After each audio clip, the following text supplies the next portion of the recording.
يا دعاة رب السماء. وعليكم ورحمة الله وبركاته. نحمده ونصلي على رسوله الكريم. أما بعد فقال الله تعالى: ما يلفظ من قول إلا لديه رقيب عتيد. سورۃ القاف آیت نمبر 18. صدر انجمن اور میرے مشفق ساتھیوں، آج اس بات شریف میں میرا موضوع خطابت ہے: زبان کی تابکاریاں.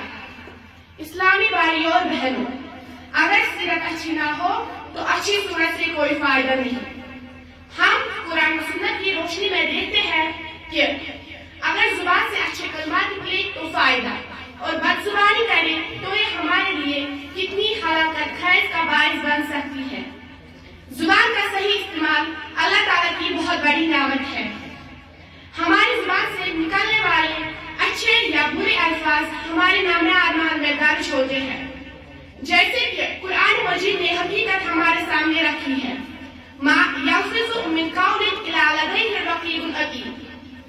انسان کوئی لفظ اپنی زبان سے نہیں نکالتا مگر اس کے پاس ایک نگہبان تیار رہتا ہے.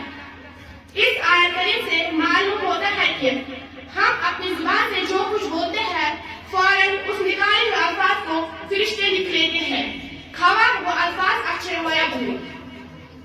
اسلامی بھائیوں اور بہنوں، اگر انسان میں یہ بات یقین کی حد تک پیدا ہو جائے کہ اس کی زبان سے کسی کی حق تلفی ہو سکتی ہے، اس طرح سورۃ المؤمنون میں انسان کی بنیادی صفتوں میں سے یہ فرمایا گیا ہے: والذین هم عن اللغو معرضون.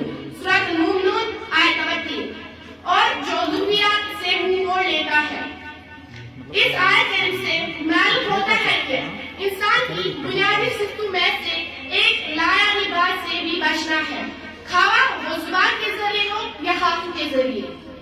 ہم دنیا میں زبان کا غلط استعمال کر کے کسی کا دل دکھا لیتے ہیں اور توبہ تفریح کی نبوت بھی نہیں آتی کہ موت آ جاتی ہے.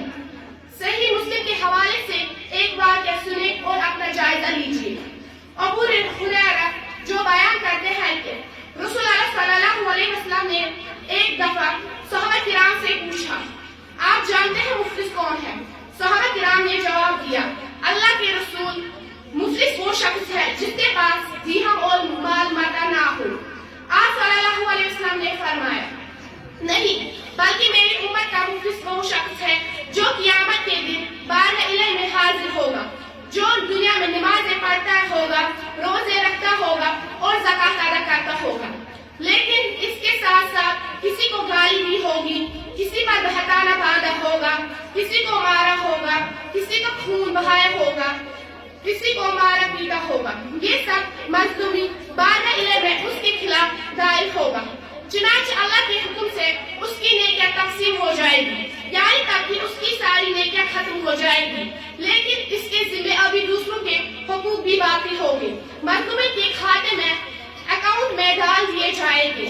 یوں تو اس کے عمل کا رجسٹر نیکیوں سے خالی ہو جائے گا اور اس کے پاس گناہ ہی گناہ باقی ہوگی، بلکہ دوسروں کا گناہ کا بوجھ بھی اس پر ڈال دیا جائے گا. سوائے جہنم کا ایندھن بنانے کے سوا اس کے پاس کوئی چارہ نہ ہوگا. اب آخر میں اللہ تعالیٰ سے دعا ہے کہ ہم سب کو زبان کی تابکاریوں سے بچائے. آمین. وآخر دعوانا ان الحمد للہ رب العالمین. والسلام علیکم. يا دعاة